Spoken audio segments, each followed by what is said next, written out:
साथ अरुण कृष्णा महाराज जुड़ गए जो कि धर्मगुरु हैं। हमारे साथ आचार्य शैलेश तिवारी जुड़ गए, धर्मगुरु हैं। रमनीश वत्स हमारे साथ पॉलिटिकल एनालिस्ट, हमारे साथ पंडित अजय गौतम जुड़ गए, धर्मगुरु हैं। नीतिशा मल्होत्रा हमारे साथ जुड़ गई हैं, धर्मगुरु हैं। और डॉक्टर वेद भूषण जुड़ गए जो कि फॉर्मर एसीपी हैं दिल्ली पुलिस के। बहुत बहुत स्वागत आप सभी मेहमानों का। मैं शुरुआत करता हूं सबसे पहले पंडित अजय गौतम जी आप ही से।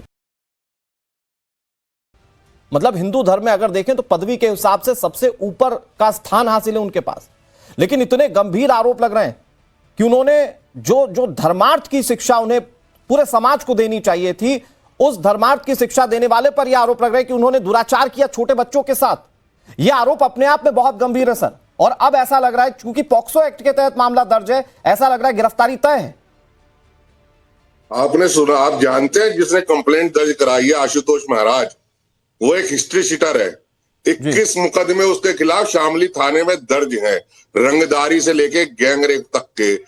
मतलब किसकी गवाही पे, किसके कहने पर आप मुकदमा दर्ज कर रहे हैं, ये एक प्रोसीजर है। मैं अब आपको बताता हूँ, ठीक है। रही बात इसकी कि आरोप लगाए गए, आरोप अगर लगाए, अगर गौ माता को राष्ट्र माता बनाने का आंदोलन ना छेड़ा होता, अगर बटुकों का इस तरीके से बटुकों की शिका छेड़ने का आंदोलन ना छेड़ा होता, राम भद्राचार्य के खिलाफ ना बोला होता, गौ हत्या के खिलाफ ना बोला होता, 11 मार्च को लखनऊ चलने के बारे में ना बोला होता, तो ऐसे फर्जी लोग आशुतोष ब्रह्मचारी इसके ऊपर लेकिन पंडित जी मैं चाहता हूँ थोड़ा सा फैक्ट पर बात हो जाए। पंडित जी थोड़ा सा फैक्ट पर बात हो जाए, मेरे साथ एसीपी साहब भी बैठे हुए हैं। हाँ, लेकिन पंडित जी मैं सवाल आपसे पूछ रहा हूं कि पहले तो पॉक्सो कोर्ट ने ये आदेश दिया ना कि एफआईआर दर्ज होनी चाहिए सर, तो वो एफआईआर दर्ज होने का आदेश जाहिर बात है कि कुछ साक्ष्य या प्रमाणों के साथ ही दिया गया होगा ना सर। हवा में तो एफआईआर दर्ज नहीं हो गई क्योंकि पदवी बहुत बड़ी है शंकराचार्य महाराज जी के पास। सुन तो लीजिए, मैं आपको अनुराग सिंह जी एक प्रोसीजर बता रहा हूँ। एक प्रोसीजर था 156(3) सीआरपीसी, जो अब कन्वर्ट होके हो गया 175(3) बीएनएसएस। अगर कोई भी व्यक्ति किसी भी कोर्ट में जाके एक एप्लीकेशन लगाता है कि जी मैंने एक थाने को और मैंने एक एसपी को इस अपराध की सूचना दी थी और उसके ऊपर कार्रवाई नहीं हुई है, ये एक प्रोसीजर है, ये कोई जजमेंट नहीं है कोर्ट का। आप ही जाइए किसी। बिल्कुल सही बात है पंडित जी, ये कोई जजमेंट नहीं और हम किसी को अपराधी घोषित नहीं कर रहे हैं। मैं कह रहा हूं कि अगर इतने गंभीर आरोप लग रहे हैं एक ऐसे व्यक्ति पर जिसके ऊपर धर्म चलाने का पूरा बीड़ा है, आरोप बहुत गंभीर हो जाते हैं सर, क्योंकि आप खुद धर्म से जुड़े हुए हैं। आरोप किसने लगाए हैं भाई? आरोप किसने लगाए? आचार्य शैलेश तिवारी जी बता तो दीजिए, आरोप लगाने वाला कौन है? आरोप लगाने से ज्यादा, ठीक है, आरोप लगने से ज्यादा शैलेश तिवारी जी, आरोप लगने से ज्यादा अब इस बात पर ध्यान दिया जाए कि आरोप लगाए किसने। आरोप लगाने वाला खुद एक गुंडा। ठीक है, शैलेश तिवारी जवाब दे रहे हैं। देखिए अनुराग जी, उसकी बात पे शंकराचार्य पे आरोप लगाएंगे। ठीक है शैलेश तिवारी जी। अनुराग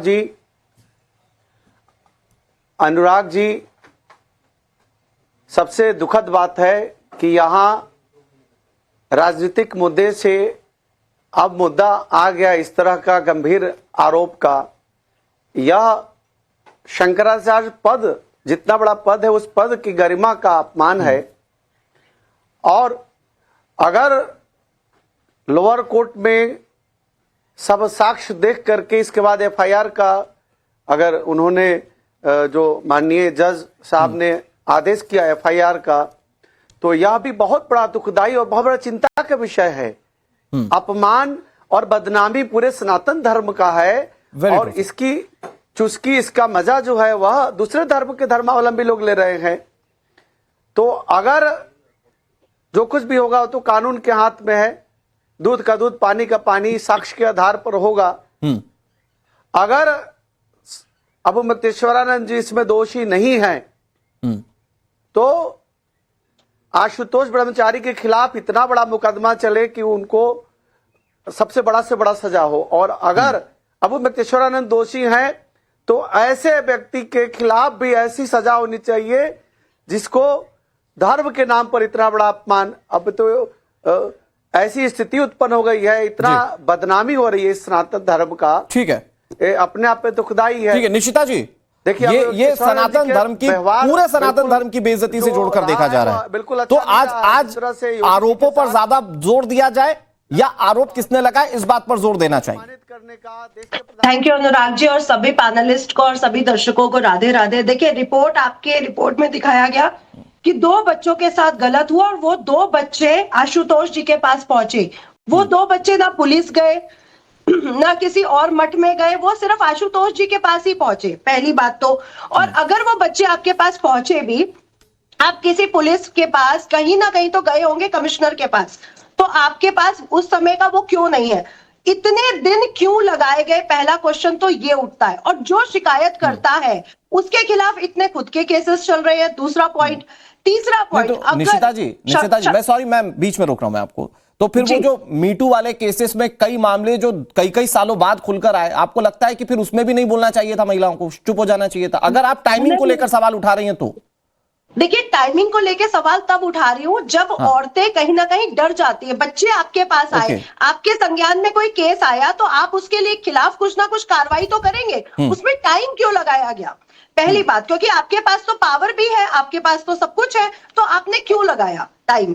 क्वेश्चन ये है। महिलाओं के मीटू वाले केस में टाइम इसलिए लगा क्योंकि उनके साथ सर्कमस्टांसेस जुड़े हुए थे, आपके साथ कोई सर्कमस्टांसेस नहीं जुड़े हुए। अगर निशिता जी मान लीजिए, एक बार जरा अरुण कृष्णा जी को स्क्रीन पर रखिएगा। निशिता जी, मान लीजिए कि बच्चे अगर किसी को अपना समझकर या किसी भी कारणवश चले गए, तो बच्चों के ऊपर प्रश्न चिन्ह लगा देना, क्या आपको लगता है कि ये बिल्कुल क्लीन चिट देने जैसा नहीं है? क्योंकि आरोप बहुत गंभीर है। अनुराग जी, बच्चों को बरगलाया भी तो जा सकता है ना, क्योंकि आप उनके गुरुकुल के बच्चों से, शिष्यों से जाकर अगर मिलेंगे तो वो बहुत डिवोटेड है इनके प्रति और बहुत सम्मान करते हैं। और उनके बच्चे पढ़ने लिखने के बाद बीएचयू से भी ग्रेजुएट होकर निकले हैं। तो अगर वहां पे ऐसा कुछ होता तो उनके शिष्यों ने ये कंप्लेंट पहले से कर दी होती, क्योंकि बहुत ज्ञानी लोग हैं वहां के, उनके जो गुरुकुल के बड़े हुए बच्चे हैं। इसलिए हम ये बिल्कुल आरोप लगाते हैं, ये बिल्कुल मानते नहीं है कि ऐसा है, क्योंकि मैं उनके गुरुकुल के बच्चों से मिल चुकी हूँ। अरुण कृष्णा जी महाराज, तो बच्चे बरगलाए भी जा सकते हैं, और अगर ऐसा होता तो दूसरे बच्चे भी आते, सिर्फ 2 ही बच्चे क्यों हैं?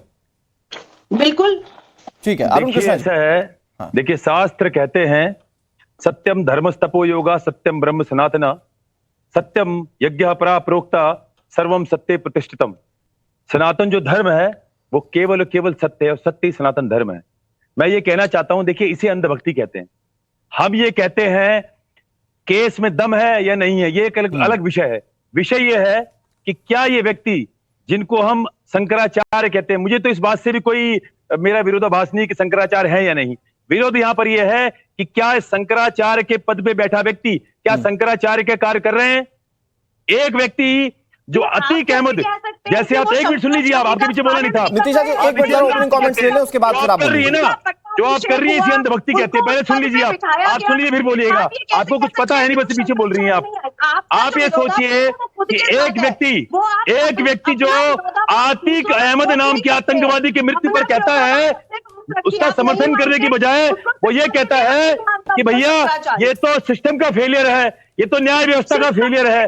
अतीक अहमद के लिए घृणा की आदित्य योगी नाथ से, सरकार से घृणा की पराकाष्ठा कि आप अतीक अहमद नाम के आतंकवादी के साथ खड़े रहते हो। आपको कुछ पता तो है नहीं, चोपड़ा जी जो भी नाम है आपका, बस बोले चली जा रही हो, इसी को अंधभक्ति कहते हैं। आप ये बता दो, शंकराचार्य के पद के अलावा, उस नाम के अलावा एक काम बता दो जो शंकराचार्य के पद पे होते हुए करते हो। एक काम बता दो। निशिता जी, कोई काम नहीं है। निशिता जी विरोध 365 करोगे, निशिता जी थोड़ा सा वेट कर लीजिए। सरकार का विरोध करोगे, निशिता जी, पंडित अजय गौतम जी प्लीज थोड़ा सा वेट कर लीजिए। निशिता जी, और मैं कह रहा हूं